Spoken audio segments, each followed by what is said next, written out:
Whenever you start something new, you will always have this imposter syndrome in your head. What if I build everything and it's going to fall? But you haven't even started. Negative thought that you think, it does not feel like fear talking, it feels like it's the reality. How dare you tell yourself that you can't do something when you haven't even started? Whenever you start something new, you will always have this imposter syndrome in your head. Even if you are not trying something new, you will always have this imposter syndrome in your head, which will stop you from doing things that you like. Whenever I start thinking about something new, there is this imposter syndrome which just pops up. If I think about starting vlogging, my imposter syndrome comes up and it's like, but your life isn't interesting enough to vlog. That's what my brain thinks, and it happens with everyone. It took me 1 year to start creating because I thought that I looked like an egg in front of the camera. I thought I looked ridiculous to even start. That's what the syndrome does to you. It makes you feel like a victim. It makes you feel like everything bad is just happening to you. I feel like it's so ridiculous. It's so ridiculous because it's just your brain telling you, like, yeah, you are a dumb piece of shit. You are a dumb piece of shit. You would never be able to do this. But every time, I think it's your responsibility to make sure that this negative voice of your head does not win. Every time you start believing in that imposter syndrome voice of yours, that, oh yes, I am the real victim, yes, I don't have enough, I don't have enough to start, I don't have enough to do this, I don't have enough to do that, you would always be stuck. You would always be stuck and you wouldn't be able to do anything. And for years I did nothing and I sat until one day I decided to do something about it. Even though I'm not where I want to be, but I'm still happier than when I was doing nothing. Doing something is better than doing nothing, you know? And I think that's how I proved my imposter syndrome voice wrong, by saying that, hey, I know you are always in my head and feeding me wrong stuff, but I think I would make something from what I have, and if it is not enough, I could add what I want later on.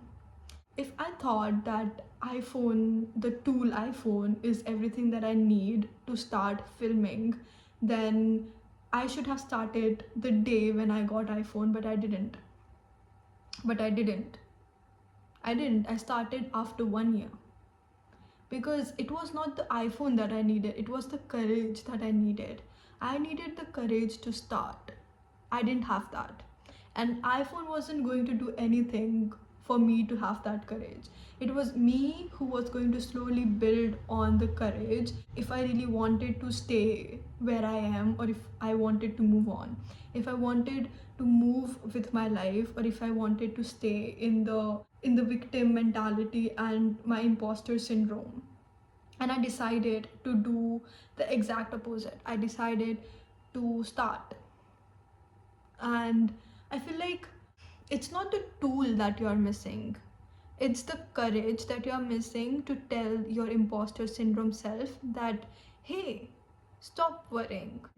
You don't have anything to worry about if you do not start creating. If you are, okay, so example, I am coming with an example now.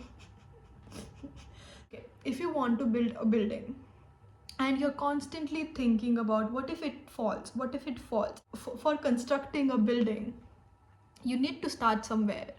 But if you keep thinking about, oh, it's going to fall, it's going to fall, what if I build everything and it's going to fall, but you haven't even started, how can you predict that it is going to happen? How can you predict that? How can you think so negatively? How can you? How dare you think so negatively? That's what I tell myself. That's what I tell myself a lot of times, that how can you think so negatively? How dare you? How dare you tell yourself that you can't do something when you haven't even started, when you haven't even led anything? How can you tell yourself that?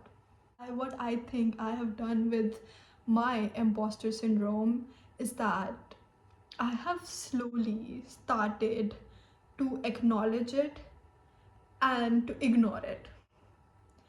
What I mean by this is that whenever I have these thoughts of, oh, you don't have enough tools to start what you are doing, you are not enough for something that you want, I acknowledge the thought. I see that I have this thought in my mind. I tell myself that this is just fear talking, and I move on.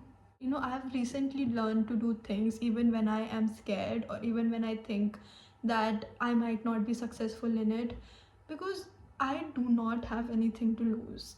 You know, I I always keep saying this, you are young, you have nothing to lose, but I really feel like it is true. I feel like it is really true. Imposter syndromes happen all the time, Do you think it does not happen to a 19-year-old millionaire? It does. It happens to everyone. Not everyone gives it that much power that it holds them back from taking actions, you know. So not everybody is like, hey, let's sit with this imposter syndrome and victimize ourselves. Not everybody does that, and that person is successful. If you see anybody in the world that is doing better for themselves, that is doing amazing in their life, it's because they have learned how to handle their imposter syndrome. And when I say this, I'm not saying that, oh, I have learned how to handle it and I'm the best at it, or I know how to do it. I'm still learning how to do it, but I've realized that the thing about success is that that this negative thoughts, this imposter syndrome will always be there, but you have to draw a boundary, a line between what's real and what's fear. What is your intuition talking and what is really your fear talking? I think that's one of the lines that you have to make for yourself. So if you have been thinking about starting something and you have this imposter syndrome in your head that tells you that you would never be able to do it because everything is going to fall apart as soon as you start it, it's not the case. If that was true, then nobody would be successful. The thing about fear is that it feels like a reality. The thing about fear is that the thing about imposter syndrome and negative thinking pattern is that every negative thought that you think, it does not feel like fear talking, it feels like it's the reality, it's going to happen. And when you really start to differentiate between what's fear and what's not, you realize that this is not me talking, this is not my brain talking, this is the fear in it talking. You're when you are at the stage where you are having a lot of negative thoughts, you are having this imposter syndrome where your brain is telling you that you're not enough. You need to think, are you going to let the fear win, or are you going to let yourself win? Are you going to let go of what you want just because of the fear? Yeah, that got really heavy. I don't have any idea how to end. Let me know your thoughts in the comment section below. I'll see you in the next one.